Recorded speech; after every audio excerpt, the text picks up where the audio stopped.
Dear student, आज हमारा concept class का लेक्चर 4th है एंड हमारा टॉपिक है अलजेब्रा। डियर स्टूडेंट, आज हम इसकी एक्सरसाइज 10.6 करेंगे। स्टार्ट करते हैं क्वेश्चन नंबर 1 से। Question number 1, make a pattern for the first 3 square numbers using dots. First 3 square numbers, तो फर्स्ट 3 स्क्वायर नंबर्स हो जाएंगे 1, क्योंकि 1 का स्क्वायर होता है, एंड सेकेंड हो जाएगा हमारा 4, थर्ड हो जाएगा हमारा 9। ये 1 का स्क्वायर, ये 2 का स्क्वायर, ये 3 का स्क्वायर। ठीक है, तो फर्स्ट 3 स्क्वायर नंबर्स हो जाएंगे हमारे 1, 4, 9 एंड उसके बाद right the rule for the same. इसके लिए हमें रूल लिखना है, तो रूल बहुत सिंपल है।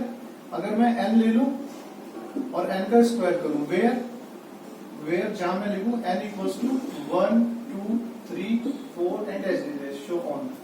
ठीक है, और जैसे ही मैं पुट करूंगा n इक्वल्स टू 1, तो 1 का स्क्वायर 1 हमारी फर्स्ट टर्म आ जाएगी। पुट करूंगा n इक्वल्स टू 2, तो 2 का स्क्वायर 4 सेकेंड टर्म आ जाएगी। एंड कोई भी टर्म निकालनी है तो बस n की जगह वो टर्म पुट कर देंगे। ठीक है, जैसे 10 टर्म निकालनी है हमें, तो 10 का स्क्वायर 100, तो 10 टर्म हो जाएगी हमारी 100। Second question, ask the age of your mother and father and relate them with your age. अपने मम्मी पापा की एज पूछनी है और उसको अपनी एज से रिलेट करना है। Write the general rule for ages, और फिर उसके बाद जनरल रूल भी इसके लिए लिखना है। ठीक है, तो ये खुद से करना है इस वाले को, अगर नहीं होता तो मीटिंग में पूछना मेरे से। ठीक है, जनरल रूल जो इसका है वो मैं मीटिंग में लिखवाऊंगा, और ये मम्मी पापा की जो एज है वो आपको खुद से पूछनी है और उसको अपनी एज से रिलेट करना है कि आप उनसे कितने छोटे हो या कितने बड़े हो। ठीक है, question number C, a matchstick pattern made up of English alphabet C has 24 matchsticks in the 8th term। तो इसको हमें वेरीफाई करना है। वेरीफाई मतलब हमें वो पैटर्न बना के दिखाना है जिसकी 8 टर्म में 24 मैचस्टिक्स होंगी। ठीक है, और वो पैटर्न जो बना है वो इंग्लिश अल्फाबेट सी से बना है। तो अगर मैं फर्स्ट टर्म की बात करूं तो फर्स्ट टर्म में हमारी मैचस्टिक्स कितनी हो गई, 1, 2 एंड 3। तो ये काइंड ऑफ इंग्लिश अल्फाबेट सी की तरह है। Second term 1, 2, 3, 4, 5 and 6। तो सेकेंड टर्म में हमारी मैचस्टिक्स हो गई 6। फिर थर्ड टर्म 1, 2, 3, 4, 5, 6, 7, 8 और 9। तो ये हो गई हमारी थर्ड टर्म। ठीक है, तो फिर फोर्थ टर्म भी ऐसी बन जाएगी। उसके बाद हम सीधा 8 टर्म लिखते हैं, तो 1 सी बनाएंगे हम। एक सी में जो है वो नंबर ऑफ मैचस्टिक्स है 3। ठीक है, इसके लिए सीधा जनरल रूल लिख लेते हैं। तो यहाँ पे जनरल रूल क्या हो जाएगा हमारा, दोनों में हमने मैचस्टिक्स काउंट करनी है, इसमें 3 है, इसमें 6 है, तो इसमें से माइनस करेंगे तो आ जाएगा हमारे पास कितना, 3। ठीक है, तो हमारे पास क्या आ गया 3। तो रूल हो गया इसके लिए 3x, और वेयर लिखना है, where x equals to 1, 2, 3 and dash dash. अब इसमें हमसे पूछिए 8 टर्म, तो यहाँ पे पुट कर देंगे, पुट x इक्वल्स टू 8, और जैसे ही हमने इस रूल में x इक्वल्स टू 8 पुट किया तो 8 3 जा 24। तो ये हो गया हमारा वेरीफाई, मतलब हमने वो प्रूफ करके दिखा दिया कि जो इसकी 8 टर्म होगी वो 24 होगी। ठीक है, और फर्स्ट टर्म में हमने यहाँ काउंट करा, नंबर ऑफ मैचस्टिक्स 3 थे, सेकेंड टर्म में 6 थे एंड 9 एंड सो ऑन। सी का question number 2, in a pattern of number having -x plus 9/2 is a general rule, general term. इसकी ये जनरल टर्म है, जनरल रूल। ठीक है, इसमें बोला है the fifth term is positive, इसकी फिफ्थ टर्म पॉजिटिव होगी, ये हमें वेरीफाई करके देखना है। तो हमने यहाँ पुट करना है, put x equals to, fifth term निकालनी है तो x इक्वल्स टू 5, और जैसे ही मैंने यहाँ पे 5 पुट किया और इसको मैं सॉल्व करूंगा, एलसीएम आ जाएगा 2, 1 की टेबल में 2 आता है 2 टाइम्स, तो इसके ऊपर मैं 2 से इंटू -1/2, और इसने बोला था हमें इसकी फिफ्थ टर्म जो है वो पॉजिटिव है, पर ये तो पॉजिटिव नहीं है, तो no, it's fifth term is not positive, ये लिख लेंगे हम। ठीक है, इसकी फिफ्थ टर्म पॉजिटिव नहीं होगी। Next question number D, make a many algebraic expression as you can by using the numbers 2 and 5। 2 and 5 का यूज करके जितनी तुम algebraic एक्सप्रेशन बना सकते हो बना लो। algebraic एक्सप्रेशन तो क्या होती है, जिसमें वेरिएबल और कांस्टेंट किसी मैथमेटिकल ऑपरेटर के थ्रू कनेक्ट होते हैं। तो यहाँ पे वेरिएबल और कांस्टेंट कौन से मैथमेटिकल ऑपरेटर के थ्रू कनेक्ट है, मल्टीप्लाई, देन फिर plus and then again multiply. और भी बहुत सारे लिख सकते हो।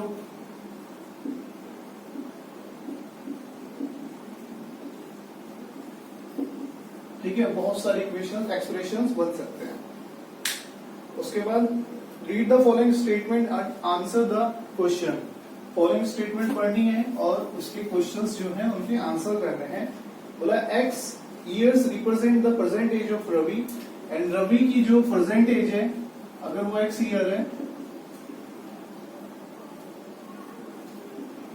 रवि की जो प्रेजेंट एज है वो एक्स ईयर है, what would x minus 7 year present, तो एक्स माइनस 7 ईयर क्या दिखाएगा, उसकी 7 साल पहले की एज दिखाएगा, है ना। अगर मेरी प्रेजेंट एज में से 7 माइनस कर दूंगा तो क्या आएगा, मेरी 7 ईयर्स पहले की एज।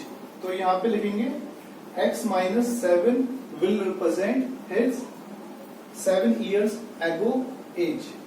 ठीक है, तो x माइनस 7 यहाँ पे क्या दिखाएगा, हिज एज 7 ईयर्स एगो।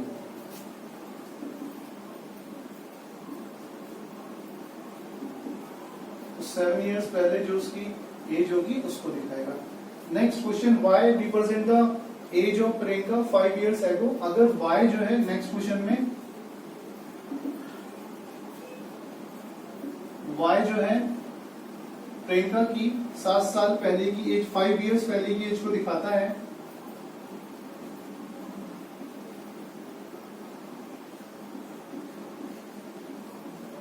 वो y से रिप्रेजेंट हो रही है, तो what would y plus 6 represent, तो y प्लस 6 क्या दिखाएगा। ठीक है, तो ये इसकी 5 ईयर पहले की एज दिखा रहा है, तो अभी उसकी प्रेजेंट एज क्या हो जाएगी, y प्लस 5, ये उसकी प्रेजेंट एज हो जाएगी। और इसने यह पूछा है हमसे y प्लस 6 क्या होगी, तो प्रेजेंट एज और 5 तो ऑलरेडी है, यहाँ पे 6 बनाने के लिए मैं क्या करूंगा, 1 और ऐड कर दूंगा, तो हो जाएगी y प्लस 6। तो इसकी जो y प्लस 6 है वो 1 साल आगे की एज दिखाएगा, तो हिज एज आफ्टर 1 ईयर, तो उसके एक साल बाद क्या एज होगी, वो किससे रिप्रेजेंट होगी, y प्लस 6 से। कैसे, देखो y 5 साल पहले की एज दिखा रहा है, 5 साल पहले की, है ना, तो अभी 5 साल बाद की जो होगी वो प्रेजेंट एज हो जाएगी, वो क्या होगी, y प्लस 5, तो y प्लस 5 उसकी प्रेजेंट एज हो गई। अब इसने यहाँ पे क्वेश्चन में बोला था y प्लस 6 क्या होगा, तो इसमें हमने 1 ऐड कर दिया, तो प्रेजेंट एज में अगर हम 1 ऐड करेंगे तो क्या होगा, एज आफ्टर 1 ईयर। ठीक, तो इसका आंसर है age after his age after her age after 1 year. ठीक है, तो उसके 1 साल बाद की एज किससे दिखाएंगे हम, y plus 6। Question number F, do as directed, जिसको हम इसमें जैसा बोला है तो उसके अकॉर्डिंग हमें करने हैं क्वेश्चन को।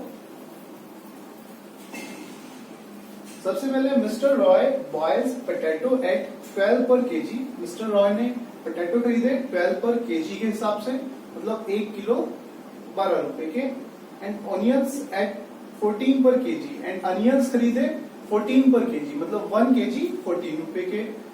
If buy x kg of potato, अगर उसने x केजी पोटैटो खरीदे हैं, and 1 kg less onions than potato, और अनियंस खरीदे वो कितने, पोटैटो से 1 किलो कम।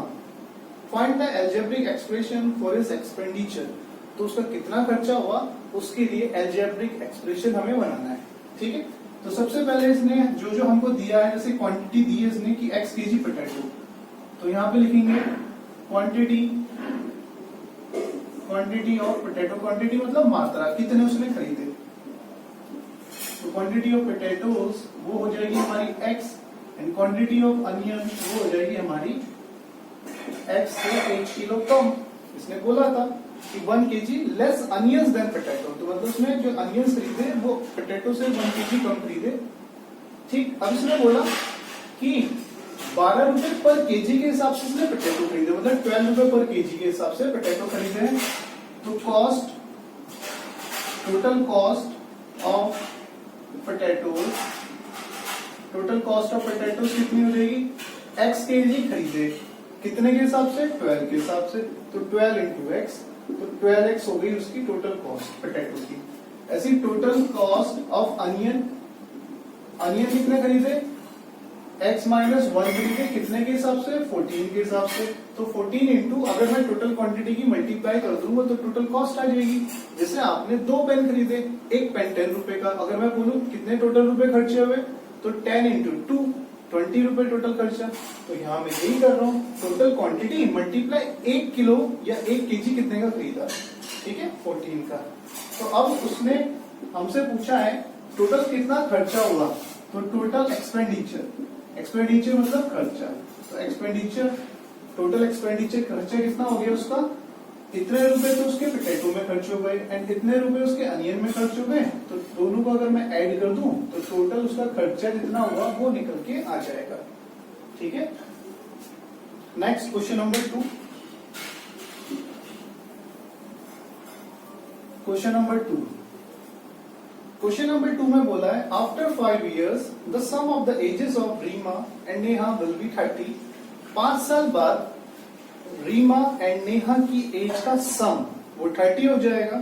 ठीक, if the Reema is 4 years younger than Neha today, अगर आज के समय में मतलब प्रेजेंट में रीमा जो है नेहा से 4 साल यंगर मतलब छोटी है, find the sum of present ages of Reema and Neha, तो रीमा एंड नेहा की प्रेजेंट एज का सम बताना है। ठीक है, तो सबसे पहले हमने यहाँ पे कंडीशन पढ़ा, if Reema is 4 years younger than Neha today, आज के टाइम पे, तो यहाँ प्रेजेंट एज ऑफ रीमा, हमने ना क्वेश्चन में सबसे पहले जो भी हमसे वो निकलवाना चाह रहा है उन दोनों में रिलेशन देखना है। जैसे यहाँ पे इनकी एजेस का सम निकलवाना चाह रहा है, तो पहले मैं इन दोनों की एजेस में क्या रिलेशन है मैंने वो देखा, तो रिलेशन मुझे यहाँ मिला कि रीमा नेहा की एज, नेहा की जो प्रेजेंट एज है उससे 5 साल छोटी है, यंगर 4 साल छोटी है मतलब। ठीक है, तो अगर मुझे कैसे भी नेहा की एज पता चल जाए तो मैं रीमा की एज निकाल सकता हूँ। ठीक है, तो अभी मैं यहाँ पे क्या लिखूंगा, तो मैंने बताया था आपको इस टाइप के क्वेश्चंस में जिसमें भी कंडीशन दी है उसमें सेकंड वाली कंडीशन को हमेशा लेट करना है, सेकंड वाला नाम हो या चाहे सेकंड वाला कोई भी वेरिएबल हो उसको हमें लेट करना है। तो यहाँ रीना जो है नेहा पे डिपेंड है, अगर नेहा की एज आ गई तो रीमा की एज तो बहुत इजीली आ जाएगी। नेहा की हमने एक्स लेट करी, रीमा उससे 4 साल छोटी तो x माइनस 4। अब आगे इसने बोला है आफ्टर 5 years, तो 5 साल बाद, आफ्टर 5 years, तो 5 साल बाद एज ऑफ नेहा, नेहा की एज कितनी हो जाएगी x प्लस 5, है ना, प्रेजेंट एज से 5 बढ़ जाएगी। ऐसी एज ऑफ रीमा, रीना की एज कितनी हो जाएगी x माइनस 4 प्लस 5, और ये आ जाएगा सॉल्व करके x प्लस 1। ठीक है, ईयर्स लिख लेना है यहाँ पर और ऊपर भी लिख लेना ऐसी ईयर्स, इधर ईयर्स। ठीक, अब कंडीशन क्या दी थी कि 5 साल बाद इन दोनों की एज का जो सम है वो कितना हो जाएगा 30, तो हमने इन दोनों की एज का जो सम है वो 30 लिख लेना है बस, 30 और x और x 2x एंड 5 प्लस 1 6 और उधर ले जाएंगे माइनस, यह है 24 एंड x इक्वल्स टू 24/2, यह है हमारा 12, तो x की वैल्यू 12 ईयर्स मतलब 12 आ चुकी है। अब इसने हमसे ये पूछा था उनकी प्रेजेंट एज का सम, तो उनकी प्रेजेंट एज ये है, तो इनका सम हो गया हमारा x प्लस x माइनस 4, और x की वैल्यू कितनी है ये 12, तो 12 प्लस 12 माइनस 4, 24 माइनस 4 20, तो इनकी जो प्रेजेंट एज का सम है वो कितना है 20 ईयर्स। ठीक है, बहुत सिंपल। अगर हमसे प्रेजेंट एज पूछता तो हम यहाँ पुट करते, नेहा की प्रेजेंट एज 12 ईयर्स, रीना की प्रेजेंट एज 12 माइनस 4 8 ईयर्स, और उनकी एज का सम पूछा है तो 12 प्लस 12 माइनस 4 ये आ गया हमारा 20 ईयर्स। ठीक, next question number 3, right the equation for the statement. एक स्टेटमेंट हमें दी है और इसके लिए हमें इक्वेशन लिखनी है।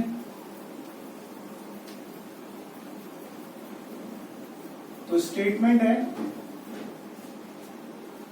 Write the equation for the statement m times the sum of 10 and minus 6, 10 and minus 6 के सम का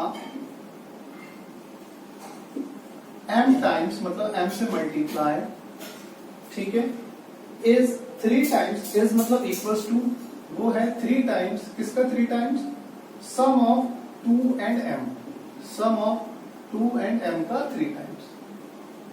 ठीक, बहुत सिंपल स्टेटमेंट। 10 ये बोला है इसने m टाइम्स मतलब m से मल्टीप्लाई करना है, 2 टाइम्स बोलते तो 2 से मल्टीप्लाई, तो n टाइम्स करना है किसका, सम ऑफ 10 and minus 6, तो 10 and minus 6 के सम का m टाइम्स इज मतलब equals to 3 times sum of 2 and m, तो 2 and m के सम का 3 टाइम्स। ठीक है, इसको सॉल्व कर देंगे, प्लस माइनस माइनस का साइन, अंदर मल्टीप्लाई कर देता हूं, 3 2 6 एंड 3m 3m। ठीक है, ये आ जाएगा हमारा 4m, वो 3m इधर उठ के आ जाएगा, यहाँ से 6 और यहाँ से m इक्वल्स टू आ गया 6। ठीक है, इसने हमसे m की वैल्यू पूछी थी। Also find the root of the equation. Root of the equation मतलब वही जो यहाँ पे वेरिएबल है, जो भी अननोन वेरिएबल है उसको हमें फाइंड करना है। ठीक है, root of the equation, solution of the equation, factor of the equation बोलता है, तो उसमें जो भी अननोन वेरिएबल या क्वांटिटी है उसको हमें फाइंड करना है। तो हमारी अननोन क्वांटिटी आ चुकी है 6। तो अभी हमारे सारी क्वेश्चंस हो जाते हैं, चैप्टर कंप्लीट। इसकी डीपीपी शीट सेकंड और थर्ड में आज सेंड कर दूंगा। तो अभी जो भी डाउट है आप मीटिंग में पूछ लीजिएगा।